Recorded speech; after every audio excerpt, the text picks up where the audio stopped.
My name is Jason Shreve, and I lead the outreach team here at Northeast, and I have the pleasure of introducing you to some incredible people that I get the honor of working alongside. This is Richard Mosqueda. He is our school's outreach pastor, and this is Tamara Brown. She is our local outreach pastor. And the Love the Ville movement continues to spread every year. Tamara, will you share all the different areas of the community that we impact?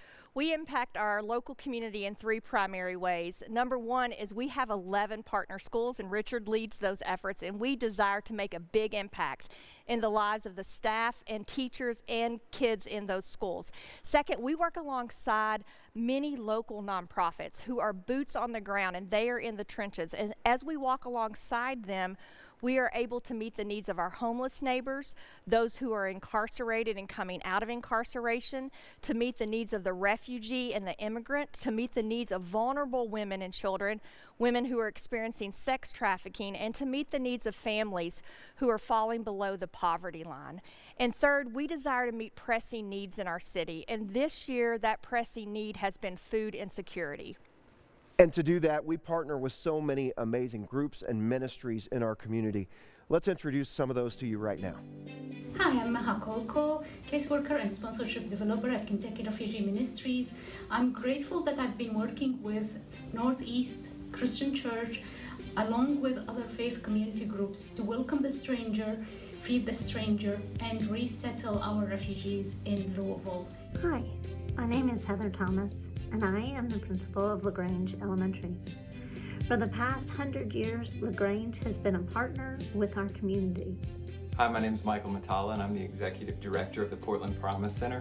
And throughout this COVID season, the Portland Promise Center has served our nearly 100 kiddos and their families by offering groceries and non-perishables to help meet basic needs. And currently, we're hosting a free NTI program for elementary age kids, and we have nearly 20 children in our program.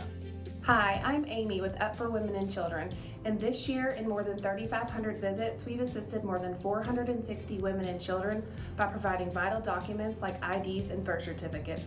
We've also provided more than 500 loads of laundry and hot showers. St. John Center loves the Ville by working with and for our homeless neighbors.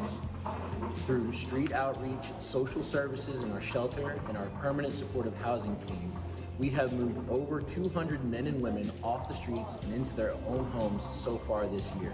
My name is Allison Benito, and I'm the principal here at Norton Commons Elementary School.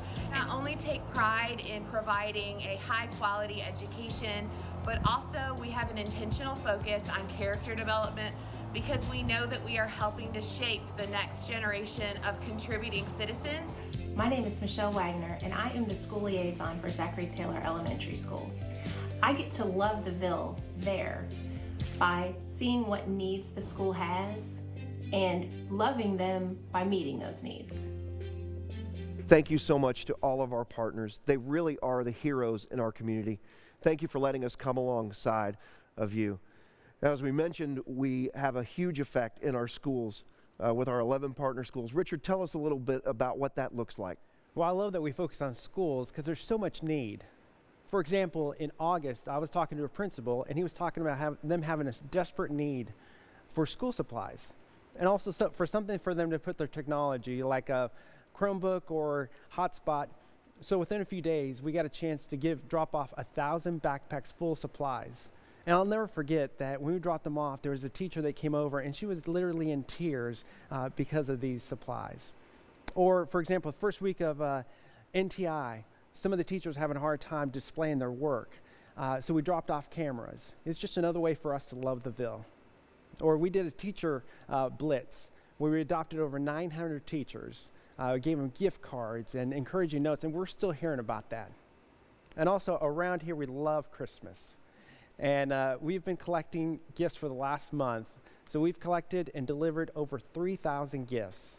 We also did a thing for our TAP students, 12 days of Christmas. So every day they get to open up a gift, and there's a QR code inside, and the code sends them to a video, and it's an encouraging message for them. So I love it. It is great. You know, Jesus tells us to love our neighbor, and we know that our neighbors show up at our schools. And it's beautiful what's happening in all of those partner schools. You know, Tamara, tell us some of the stories that you are seeing in our local ministries. Yeah, we love our partners. And early on in the pandemic, we noticed that the food insecurity was a big need in our city. And so we like to work alongside our partners by offering resources and people. But we opened up our lobby at our church to a food pantry, and we collected over 200,000 items. And those items were distributed to over 50 organizations, 25 schools. We reached 34 zip codes in 5 counties. And so God was really on the move through so many people in our community to feed those who are hungry. We also love our partners in the Portland community. We were able to give people and resources to Hand in Hand Ministries. They were able to keep their projects going, and I can't help but think of Anita, whose home was literally falling in, and Hand in Hand came in. And Anita said, not only did you transform my home, but you transformed my life. And that's just a beautiful picture. And we love Portland Promise Center, and they opened their doors to kids to come and do NTI in their building. And so we have some volunteers there serving weekly, mentoring kids, helping kids.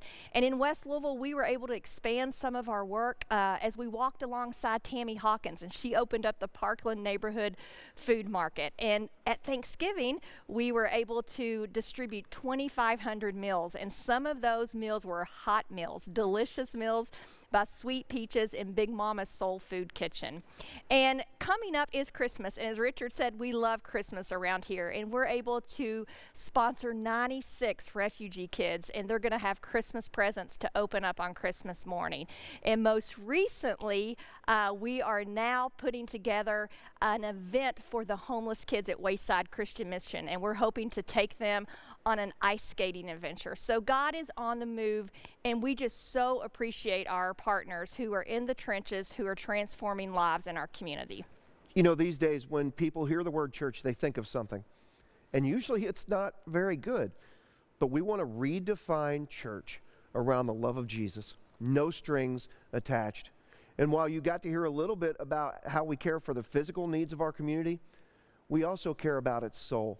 And so for this Christmas, we created a short film that we think will do just that. Here's a clip. I can't believe the news. If all that you say is true, I've gotta go tell him soon, and he won't believe the news.